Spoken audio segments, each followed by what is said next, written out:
Good morning, everyone, or good afternoon. I'm not sure the time frame of the conference, but I'm very happy to be here again as a speaker of keynote lectures. Today's topic is not easy for me, but I try my best to share important messages with you.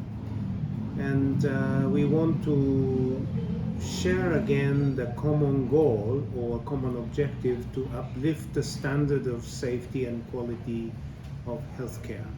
Of course, it is not so easy, but we maintain our efforts forever, even after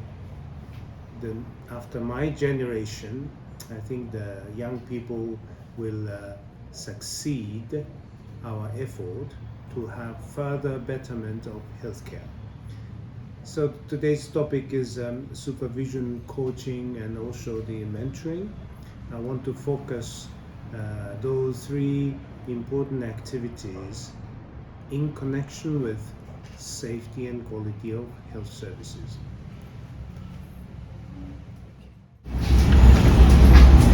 I am a typical teacher and trainer of hospital management. My background is a dental science, and after becoming a dental surgeon, I shifted to medical faculty to become a maxillofacial and oral surgeon, and I have been worked for about 15 years in Japan and then 2 years in Germany in the past. Then I became kind of consultant of the hospital management and health policy management as well, for joining in the development assistance and together with the JICA, Japan International Cooperation Agency. I have been worked since 1996 in South Asia, Middle East and African continent in order to have a collaboration with many government and also the hospital managers and health professionals. Of course, I love Ugandan and Japanese nature. Those bears are the symbolic existence in front of us. I like to be a more close relationship with Ugandan people, and then I really hope that our friendship will continue. Those two mountains are both symbolic mountains in the country of Japan and Uganda. My country, Japan, have Mount Fuji as a symbolic mountain, and then you have Mount Elgon in your country. Those mountains could be used as a symbol also of hospital management. As you can see here, we call it the mountain of hospital management. We have to start from the bottom, work environment improvement using 5S activity in order to go up to the summit of the mountain. On the fifth step or ladder of this particular mountain, we identify the 7 managerial targets. As you can see on this particular slide, safety is the foundation of other 6 managerial targets. We want to improve the productivity, we want to improve the quality, of course, and then we have to make a further betterment of the service delivery system of healthcare within the health facilities, and at the same time we have great interest to reduce the cost and then try to have a betterment of the financial condition of the entire health system and also each hospital. In order to have safety as a foundation, we need to establish safety culture. As you can see here, safety culture is a foundation of all different types of managerial practices in the hospital. However, safety culture is not so easy to be established within a short time. We have to start from the problematic situation regarding safety in the health facility, and we have to strengthen regulation and rules by using 5S Kaizen practice, and thereafter we can be able to introduce incident report system to our health facility in order to be reactive to the near misses and incident and accident. By application of 5S and Kaizen, we could have developed quality indicators at every health service department or division of the hospital, and using those indicators we could be more calculative to set our objective for further improvement. Again, we apply 5S Kaizen, then try to develop the opportunities to have total quality management for patient care. Thereafter, we can just to become more and more proactive, because we collaborate to improve the quality and to reduce the unsafe condition of the hospital, regardless the division and rank and the category of the health professionals. Again, we need collaboration with the 5S Kaizen activity, then try to establish safety culture. If the entire organization start to seek the safety culture forever, I think we can be generative more and more, again using 5S and Kaizen to improve our quality of the healthcare. This is the 5 steps to establish safety culture at our hospital or other health facilities. I can say that this particular process is definitely that upward spiral. It takes time, but we have to do this in order to have a safe and high quality services, even under the present situation where we have suffering from the chronic shortage of resources. However, unfortunately, I have to tell you that we still have a lot of burden in patient safety. As you can see here, 10 typical burden pointed out by WHO. We could have a lot of interest to reduce those risk factors for safe and high quality health services. This time, the 9th QI conference successfully set this particular objective of or title of this particular meeting. Then I could say I could have a little bit of an analytical process of those keywords. As you can see here, we have a various development needs in health service system of this country. Starting from the bottom, we need a more investment for the fulfilling the basic needs of the government hospitals. Then on top, we have to have an improvement of medical record system as the foundation, one of the most important foundation of quality and safety of the healthcare, together with the development of SOPs, standard operational procedures for different types of patient care. Then we can expect the improvement of supervision, coaching and mentorship within the hospital by the leading people of the hospital management and also the division head and team leader. Lot of excellent health professionals. They can be a good supervisor, coach and mentor. Then, based on that, we can develop a monitoring and evaluation practice of the hospital. Particularly, internal monitoring is very important for the hospital management. Overall improvement could be again expected to have a better managerial practice at all areas of the hospital. Then we can expect establishment of patient safety based upon the developed patient safety culture.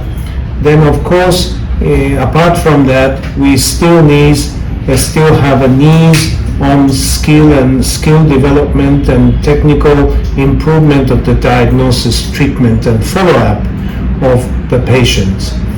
And then we can just say that the quality improvement is possible for healthcare at each hospital. This could lead us to resilient health system in country level. However, I have to tell you that this is not an easy way. It's a long way in order to reach this particular summit of the mountain. So, ladies and gentlemen, today's topic is supervision, coaching, and then mentoring. I think those three actions or activities are strongly related with leaders and of their leadership. Then, of course, this is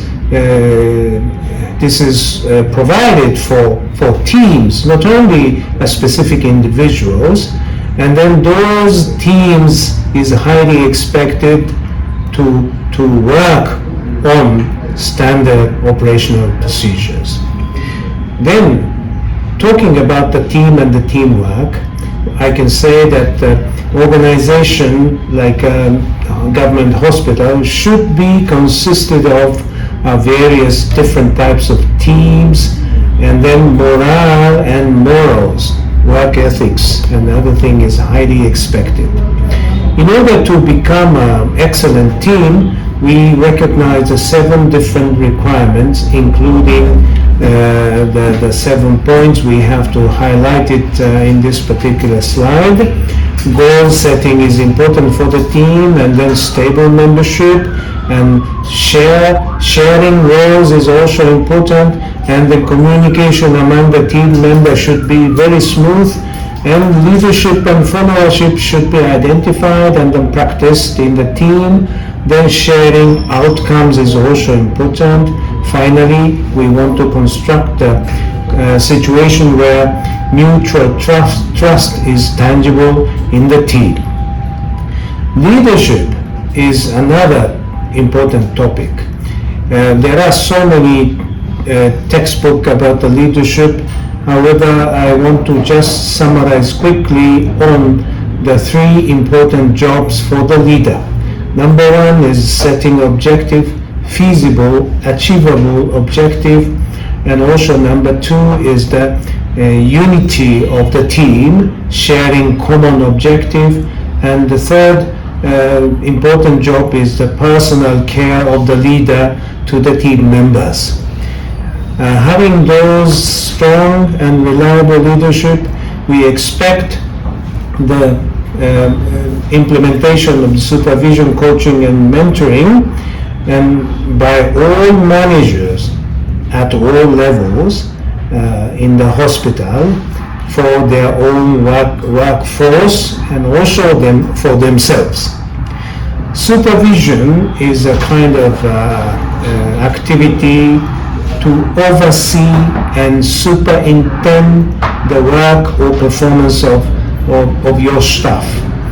In order to do that, we have to share the common knowledge of work process, which is represented by standard operational procedure, SOP.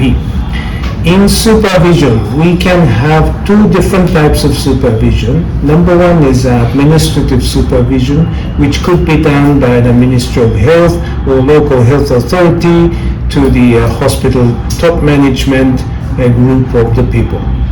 Then technical supervision is the supervision which could be internally done by the leading people in the hospital for their own workforce, or subordinate people under those leaders. I just want to have a focus to technical supervision in this particular presentation.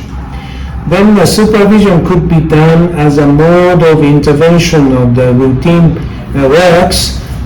Technical supervision could be done to the frontline workforce or WIT leaders level, and then administrative supervision could be done for the sake of the smooth management by hospital director or core management team member. Technical supervision is, as you can see here, the simple and linear process consisted of the 9 different steps. Identify actors, and then agreement upon the supervision between the supervisor and the actor is quite important. Then identify SOP.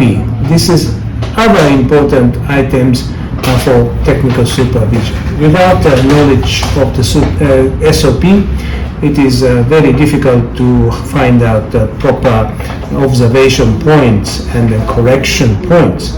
Then observe action and or performance of the actor is mandatory, and after that, if the successful performance is seen, we supervisor have to praise the performance, and then if correction is necessary, we have to do it in this particular stage. And the supervisor sometimes have to demonstrate the correct handling of the process.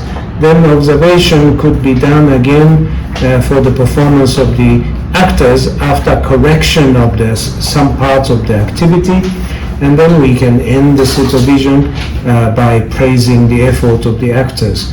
Then final step is this particular experience could be used for improvement of the existing SOP, or if SOP is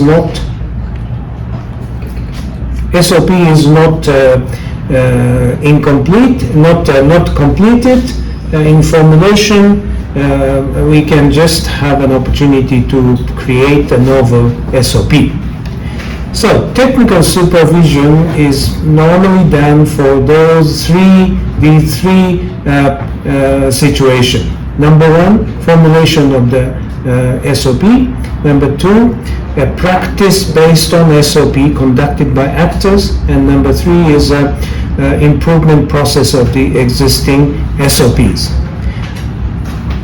I can just share one simple example of the standard operational procedure now. The sample in front of us is a blood sampling. It's a kind of interesting target of technical supervision every time at the hospital, particularly at the occasion to have newly appointed staff in the hospital. I could recognize the 22 processes for blood sampling as a result of our analytical process of the work process, starting by the sampling order form reconfirmation. Then we start that process. I highlighted minute time factor for each step by red color. As you can see here, one step is one action. This is very important. Then at the very end, we finish this particular process by the utilization of the report for the diagnosis and patient monitoring. Based upon those SOP, it is quite easy for laboratory, where they have to receive the sample, the blood, for tests, various tests. There are needs for quality indicator of the sample.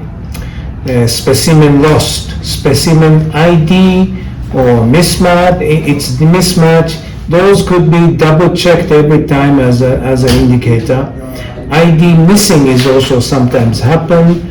Test order form missing also quite possible.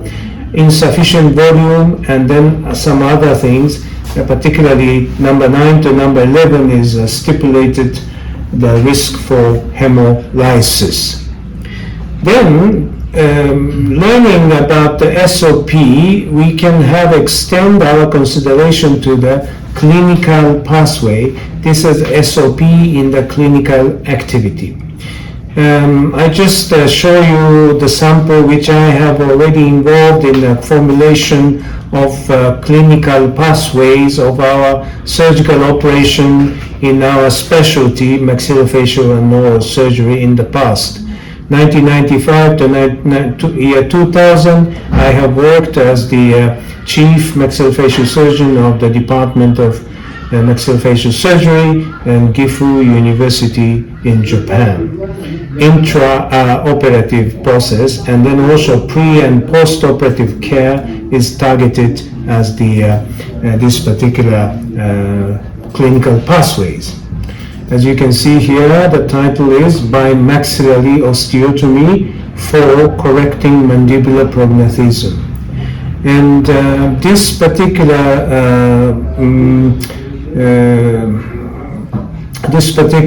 clinical pathway is together with the information on the cost of the surgery, and then co-payment percentage is 30% in Japan for the normal patient, because we are under universal coverage of the government health insurance, so the calculation was done for the cost of the surgery. Then this clinical pathways handle 3 different phases: preoperative care, intraoperative care, and then postoperative care. 38 processes in 2 days are recognized. As you can see here, in the first day for the patient who was admitted to the patient ward, is very important processes number 9 to 11. Preoperative operator's visit, surgeon's visit, anesthesiologist visit, and also nursing officer's visit to the patient in order to share information and then establish consensus about the surgery. Then thereafter, surgical safety checklist could be used for ensuring the safety of the surgery for the patient. Then second day, we have a day at the operating theater. As you can see here, there are so many different steps, and step number 22 is an actual implementation of the surgical procedure.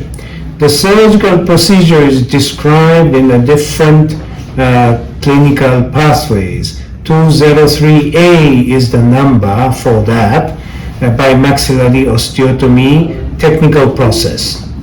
Then finally, vital sign is double checked, and then after the surgery, patient is transferred to the intra-operating theater recovery room. Then post-operative care will be started by the number 26. Then in this particular phase, number 33, operator's visit, surgeon's visit, and number 34, anesthesiologist visit for double check the post-operative condition of the patient is very important. So this is the typical clinical pathway, the one SOP of surgical procedure from the admission date, and then also the implementation of surgical procedure. I think this kind of SOP establishment is quite important for the safety and quality, and at the same time, this could be used for supervision and coaching. So let's go to the next topic, the coaching for the improvement of the safety and quality. Coaching is a process that promotes the capacity strengthening of an of an actor. In case an actor could be a team leader, yeah? And then supervisor is also other team leaders. Then situation analysis and planning, implementation of the activity and monitoring is the target of coaching. Coaching does not give any direct instruction or enforcement or instant answer giving to the actor's question. Instead, the coach poses effective and constructive questions in order to evoke or induce the actor's development of ideas and countermeasures if they have any problem. So this is the process of the coaching to encourage the actor to create his or her own ideas of based upon the coaching process. It has 8 different processes, starting from the identifying the topic of the coaching, then in creating informal atmosphere. The coach always listens carefully, attentively to the remarks of the actor, and also uses coach have to use open and closed questions in combination, then avoiding demanding kind of atmosphere, then try to assist the actor in sorting out the issues or causes of the problems. Then reflection of the actor should be well observed, again asking the question in order to induce in-depth awareness of the issues. So this is the process of the coaching. In the coaching, we have identified the topic, and then we have to agree to talk about it, and we concentrate to the first coaching questions. As you can see here, the example here, highlighted in the blue color. How can you revive the 5S activities that has stagnated at the workplace where the activities were kick off a few years ago? This kind of question could be given to the actor. Then one by one, it is very important listening attentively, open and closed question, positive attitude, sorting out the issue, simple logic should be used, structure of the situation could be clarified. Then again, we can highlight the induction of the in-depth awareness by asking questions, and connect the coaching with the action plan is very important. So coaching is a kind of the process to create Kaizen topic by the creative way of thinking of the actors. Then creating different types of quality indicators is a target of the coaching. Selection process is the one which I have to highlight. Then developing Kaizen for improving the condition is also very important. Then finally, after Kaizen, utilize the outcome for improving regulation and rules in conjunction with necessary training. This is also a good target of the coaching. Mentoring, I don't have too many topics about it, but I can say that mentoring is act or process of helping and guiding another person to support their personal development. Coaching is issue specific, and mentoring is a little bit wide-ranged activity to give the influence to the coachee. mentor should give overall influence to mentee. Then mentor could be a role model for the mentee, or teacher, or trainer, or coach, and sometimes a reliable leader. The mentoring could recall your own mentoring activity. I think in your activity you can recall your own mentor in the past. For example, during your school time, what did you learn from your mentor, or what did your mentor left influence and message to you up to date? This kind of way of thinking helps you to become a reliable and respectful mentor. So mentoring is a long-run reciprocation of influences or responses between mentor and mentee. I think we can try to become a mentor for someone. The someone might be one of your staff, or some people in your team. What can we show you?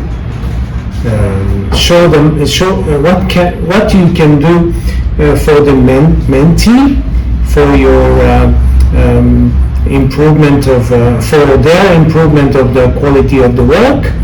Then what can your mentor learn from you?